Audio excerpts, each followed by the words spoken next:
नमस्कार साथियों, एक बार फिर से आप सबका न्यू लाइट विद दीपक में बहुत बहुत स्वागत है। आज हम ये वीडियो इसलिए बना रहे हैं ताकि हम जान सकें कि कितने लोग इच्छुक हैं भारत का संविधान पढ़ने के लिए। क्योंकि जब मैं पंचायती राज व्यवस्था पर वीडियो बना रहा था, ग्राम पंचायत, क्षेत्र पंचायत, जिला पंचायत पर पूरा विस्तार से हमने वीडियो बनाया, तो काफ़ी लोगों ने उसकी सराहना किया। लेकिन कुछ लोगों ने सुझाव दिया कि जो आप भारतीय संविधान का ही जो भाग थोड़ा थोड़ा करके लोगों को बता रहे हैं, बेहतर होगा कि आप विस्तार से शुरू से और आखिर तक बता दीजिए। क्योंकि भारत का संविधान जानने का हक हर नागरिक को है। लोग भारत का संविधान केवल परीक्षा में प्रश्न फंसे और उसका हम उत्तर दें इसलिए पढ़ते हैं, यानी उनको पढ़ने की मजबूरी है। लेकिन वास्तविकता ये है कि हमें मजबूरी में नहीं पढ़ना चाहिए, बल्कि भारत का संविधान हमें अपनी जागरूकता के लिए पढ़ना चाहिए। हमें इसकी जानकारी जरूर होनी चाहिए, तभी हम अपने अधिकारों को जान सकेंगे, अपने कर्तव्यों को जान सकेंगे। भारत का संविधान विश्व का सबसे बड़ा लिखित संविधान है और अगर इसकी समीक्षा की जाए तो विश्व का सबसे बेहतर संविधान है। आप लोगों ने आजकल ये महसूस किया होगा कि इस समय भारत में टीवी चैनलों के जो डिबेट होते हैं या सोशल मीडिया पर बहुत सारे मैसेज जो वायरल होते हैं, उसको पढ़ करके लगता है कि ये भारत का खेमा, भारत दो खेमों में बंट गया है।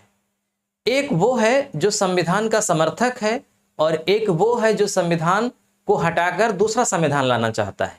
ये बात कितनी सत्य है हम इसकी पुष्टि नहीं कर रहे हैं, हमको ये नहीं पता है। लेकिन जिस तरह से मैसेज वायरल होते हैं व्हाट्सएप पे, उससे लगता है पढ़ करके कि कुछ वर्ग ऐसा है जो इस संविधान को पसंद नहीं करता। तो जिस वर्ग के लोगों को लगता है कि ये संविधान ठीक नहीं है, दरअसल उनको भी इस संविधान को ठीक से पढ़ना चाहिए पहले, क्योंकि बिना जाने आप उसकी समीक्षा कैसे कर सकते हैं। और मुझे लगता है कि कोई भी व्यक्ति अगर पूरे संविधान को अच्छे से पढ़ ले तो मुझे नहीं लगता कि वो इसमें से कुछ कमियां भी निकाल सकता है। हाँ, कुछ संशोधन होना चाहिए, वो समय के साथ हर चीज में संशोधन होता है, धर्म ग्रंथों तक में संशोधन हुआ है। तो समय के अनुसार संशोधन होना चाहिए और विकासात्मक संशोधन होना चाहिए। लेकिन ये पूरा संविधान ही गलत है, आप इसको बिना पढ़े ही कैसे इस पर निर्णय दे सकते हैं। तो जो वर्ग संविधान के खिलाफ है उनको भी बहुत अच्छे से समझना चाहिए, और जो वर्ग संविधान का समर्थक है, जरूरी नहीं है कि वो भी संविधान बहुत अच्छे से पढ़ा हो, लेकिन अगर वो अच्छे से नहीं पढ़ा है तो उसके भी मन में ये जिज्ञासा आती है कि हमें भी संविधान को अच्छे से जानना चाहिए। तो हम जो संविधान पढ़ाएंगे आपको, वो जो प्रतियोगी छात्र हैं उनकी आवश्यकताएं तो पूर्ति होंगी, क्योंकि परीक्षाओं में संविधान से प्रश्न आते हैं। लेकिन जो व्यक्ति परीक्षा के एज को पार कर चुके हैं, अपनी जागरूकता के लिए, अपने ज्ञान को बढ़ाने के लिए पढ़ना चाहते हैं, वो चाहते हैं कि हम भारत के संविधान को अच्छे से समझ सकें, तो मुझे लगता है कि आपको इससे बेहतर प्लेटफॉर्म कहीं नहीं मिलेगा। हम आपको एकदम शुद्ध देहाती भाषा में आपको समझाएंगे। देहाती का आशय यहाँ पे ये है कि आपको मैं ऐसे ऐसे वर्ड बताऊंगा जो जिस वर्ड को आप सुनते हैं, लिखते हैं और समझते हैं। क्योंकि संविधान में कुछ वर्ड ऐसे हैं जो सामान्य व्यक्ति के समझ से परे हैं, तो उन वर्डों की हम व्याख्या करेंगे बिल्कुल सामान्य ढंग से। तो अगर कम पढ़े लिखे भी लोग हैं तो वो भी बहुत अच्छे से समझ जाएंगे। तो हम संविधान में पढ़ेंगे क्या क्या।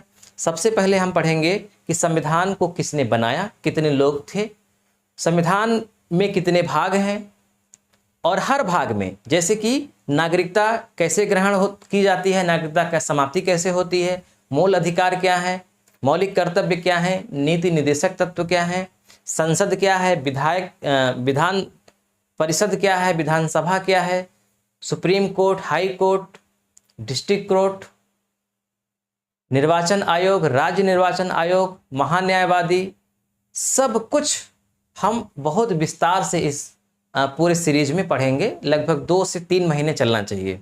हर वीडियो 20 से 25 या 30 मिनट का होगा, इससे बड़ा नहीं होगा। तो अगर आप पेन कापी लेकर बैठेंगे, नोट्स बनाएंगे, प्रतियोगी छात्र हैं तब बहुत आपको बेनिफिट होगा। प्रतियोगी छात्र नहीं हैं तब भी अगर आप ध्यानपूर्वक सुनेंगे और देखेंगे भी, तब भी आपको एक कहानी के माध्यम से पूरी बात समझ में आ जाएगी। तो आज हम ये जानना चाहते हैं कि जितने लोग भारत का संविधान पढ़ना चाहते हैं वो लोग कमेंट करें जितने लोग वीडियो देख रहे हैं वो सब लोग कमेंट करें। अगर पढ़ना चाहते हैं तो कमेंट में लिखें यस या हाँ, यस और अपनी उम्र लिखें। जैसे मान लीजिए आपकी उम्र 50 वर्ष है तो आप लिखिए यस 50, 25 वर्ष है तो यस 25, 20 वर्ष है यस 20। जितने वर्ष के आप हैं आपका नाम नहीं लिखना है, केवल उम्र लिखनी है और हाँ या यस लिखना है। इससे हम ये समीक्षा करेंगे कि किस वर्ग के लोग ज़्यादा हैं वीडियो देखने वाले, तो उस हिसाब से हम और उनको कौन सी बातें ज़्यादा समझ में आएंगी वो चीज़ें हम ढूंढ करके उनके सामने प्रस्तुत करेंगे। और प्रतिदिन आपको एक वीडियो दोपहर में 1 बजे से 2 बजे के बीच में आपको मिलेगा, तो आप तत्काल भी देख सकते हैं और आपको दोपहर में समय अगर नहीं है तो आप बाद में भी देख सकते हैं, शाम को देख सकते हैं। शाम को भी समय नहीं मिला तो आप कभी भी देख सकते हैं, क्योंकि ये पब्लिश रहेगा और हमेशा यूट्यूब पर डला रहेगा। तो आप टेंशन मुक्त हो जाइए कि मतलब हमको रेगुलर क्लास लेना ही है, ऑनलाइन क्लास नहीं रहेगी, रिकॉर्डेड क्लास रहेगी। और जो टॉपिक आप पढ़ेंगे आपको अगर समझ में नहीं आता तो आप कमेंट भी कर सकते हैं। तो आपका जो कमेंट मुझे समझ में आया कि हाँ ये बात तो हमने छोड़ दिया था, ये तो समझाया नहीं था, तो फिर अगले वाले टॉपिक में उसको हम इंक्लूड करेंगे, आपके प्रश्नों का हम जवाब देंगे। क्योंकि भारत का संविधान, इंडियन पॉलिटी हमारा बहुत पसंदीदा सब्जेक्ट है, बहुत अच्छा लगता है, बहुत इंटरेस्ट इसमें है। मुझे ही नहीं, मुझे लगता है कि कोई भी भारतीय अगर भारत का संविधान थोड़ा सा भी जब पढ़ने लगता है ना तो उसको इंटरेस्ट बन ही जाता है कि किस प्रकार से संविधान बना, कितने लोग थे, किस तरह से बहस हुई, क्या क्या लिखा गया है। बहुत कॉम्प्लिकेटेड नहीं है, गणित नहीं है, विज्ञान नहीं है कि बहुत आपको समझना पड़ेगा, बहुत आपको दिमाग लगाना पड़ेगा, ऐसा कुछ नहीं। एक कहानी के माध्यम से आप समझ जाएंगे।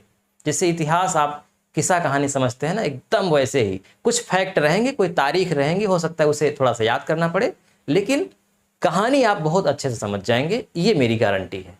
तो आप वीडियो के आखिर में कमेंट जरूर करिएगा यस और अपनी उम्र। ठीक है, मिलते हैं नेक्स्ट वीडियो में, तब तक के लिए नमस्कार।